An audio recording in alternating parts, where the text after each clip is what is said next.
अक्सर हम उन कमियों की चर्चा करते हैं कि क्या हम इस तरह का आयोजन कर सकते हैं। हमने खेल के बड़े बड़े आयोजन किए हैं, लेकिन जब राष्ट्राध्यक्षों को होस्ट करने की बात होती है और इतने सारे देशों की, तो जिसका जिक्र शम्स कर रहे थे, जिस तरह की सुरक्षा व्यवस्था की जरूरत होती है, जिस तरह से हर किसी के मूवमेंट को सिंक्रोनाइज किया जाता है, एक एक मिनट के अंदर तमाम ये राष्ट्राध्यक्ष भारत मंडपम में पहुंचेंगे, ये सब कुछ कर पाना हौसला देगा भारत को कि आने वाले वक्त में कैसे हम विश्व गुरु बनने की राह में जो अग्रसर है बहुत तेजी से, उसमें भारत का कदम और भी तेजी से बढ़ेगा।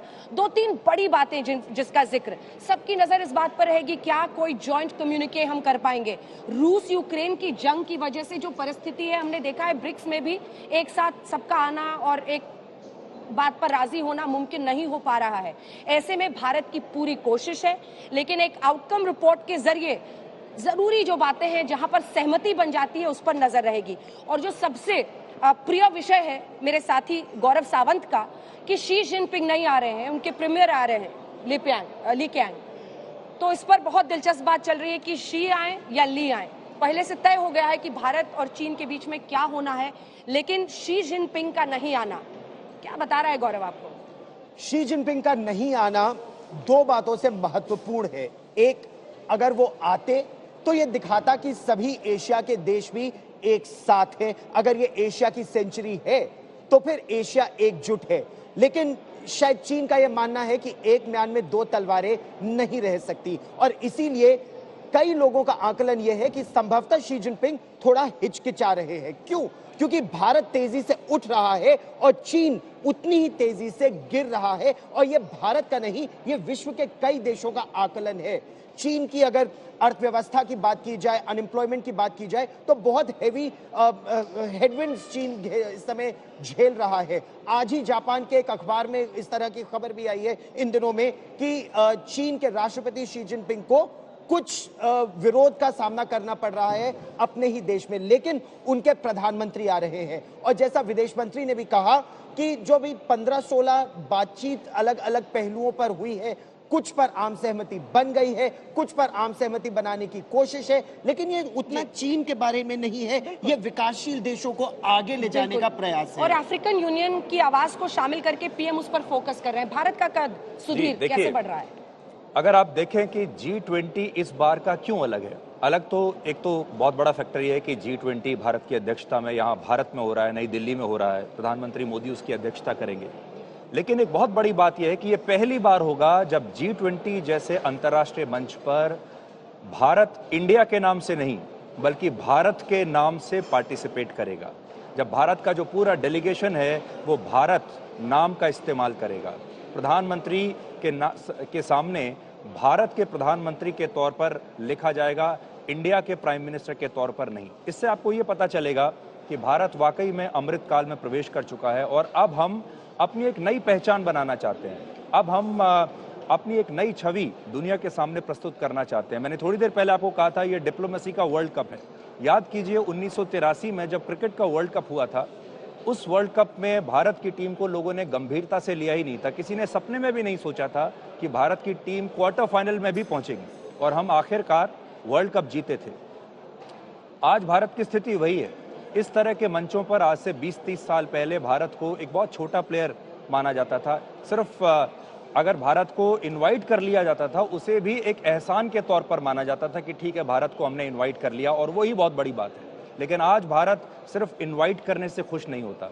आज भारत लीड करना चाहता है और भारत अपनी शर्तों पर लीड करना चाहता है। भारत अपना एजेंडा सेट करना चाहता है। जैसे आपने देखा कि अफ्रीकी देशों को शामिल करने की बात जहां तक है, या फिर यूक्रेन और रशिया के बीच जो युद्ध चल रहा है उसमें एक पोलराइजेशन हो गया है, उसमें भी भारत एक बहुत बड़ी भूमिका निभाना चाहता है। और इस बार जो G20 है उसमें एक छोटा सा धड़ा और बन गया है जिसको आप G2 कह सकते हैं। और ये G2 कौन है? ये G2 है रशिया और चाइना, जो इस बार शामिल नहीं हो रहे हैं। अब अगर रशिया को आप देखें तो कम से कम व्लादिमीर पुतिन ने प्रधानमंत्री मोदी को फ़ोन किया और बताया कि वो किन कारणों से नहीं आ सकते हैं। लेकिन शी जिनपिंग ने ना तो फ़ोन किया, ना ही कोई ठीक से उनकी तरफ से कोई कम्युनिकेशन आया कि वो नहीं आएंगे। और इसका एक बहुत बड़ा कारण ये है कि पहले जो बड़ी बड़ी शक्तियां हैं वो भारत को एक छोटा प्लेयर देखते थे, उससे भारत को उनको कोई एक थ्रेटनिंग नहीं होती थी, कोई ईर्ष्या नहीं होती थी। आज भारत इस स्थिति में पहुंच गया है कि चीन जैसे देशों को भारत से ईर्ष्या होती है और वो समझते हैं कि देखिए भारत यहां तक आ गया कि आज हमारे बगल में आकर बैठ गया है। तो इस बार का जो G20 समिट है ये बहुत ही अपने आप में यूनिक होने वाला है, बहुत ही अलग होने वाला है और इसमें आप भारत की संस्कृति नहीं बल्कि भारत की नई पहचान, अमृतकाल में जो भारत की जो नई छवि है वो इस बार आपको साफ साफ नजर आएगी। श्वेता, लेकिन ग्लोबल ग्रुपिंग्स को अगर हम देखें तो ये हमेशा चर्चा होती है कि कौन नहीं आ रहा है, किन वजहों से नहीं आ रहा, उस पर ना फोकस करके उस कंट्री का रिप्रेजेंटेटिव आएगा। और यही फॉरेन मिनिस्टर एस जयशंकर कह भी रहे हैं।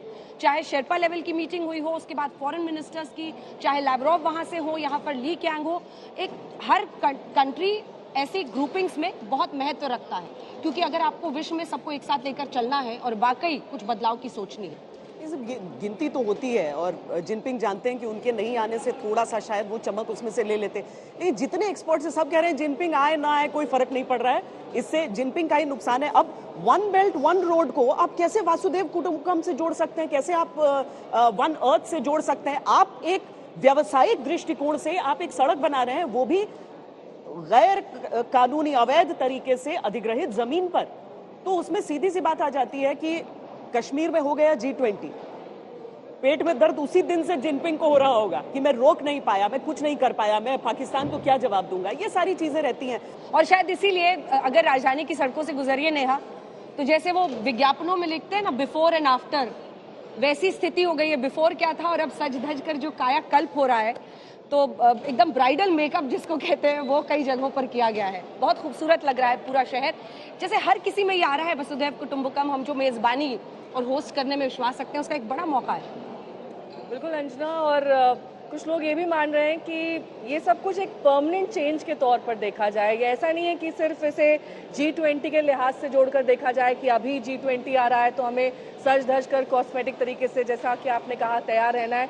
ये एक परमानेंट चेंज, एक परमानेंट बदलाव के तौर पर आप देखें, और इसके जो दूरगामी परिणाम होने वाले हैं वो दिखाई देंगे दरअसल, क्योंकि अगर चीन इसमें पार्टिसिपेट नहीं करता है, जिसकी हम लगातार चर्चा भी कर रहे हैं, रूस की भी हमने चर्चा की, चीन जितनी नहीं की लेकिन फिर भी, तो खास तौर पर अगर चीन के व्यापार के लिहाज से देखें तो उसका एक बड़ा शेयर अब भारत के हिस्से में आने वाला है, और ये भारत के लिए एक बड़ी उपलब्धि है। शायद यही वजह है कि एक खिसियानी बिल्ली की तरह चीन ने इसमें पार्टिसिपेट नहीं किया है और अपने सबसे बड़े प्रमुख को यहाँ पर नहीं भेजा डेलीगेशन में। लेकिन इससे कोई फर्क नहीं पड़ता है, क्योंकि आने वाले वक्त में अगर अर्थव्यवस्था के लिहाज से देखा जाए तो चाहे वो टेक्नोलॉजी का क्षेत्र हो, चाहे ऑटोमोबाइल्स हो, चाहे किसी भी तरीके से हम इंडस्ट्री के क्षेत्र में भी देखें, तो हम चीन का एक बड़ा हिस्सा व्यापार के तौर पर परसेंटेज वाइज खींच रहे हैं।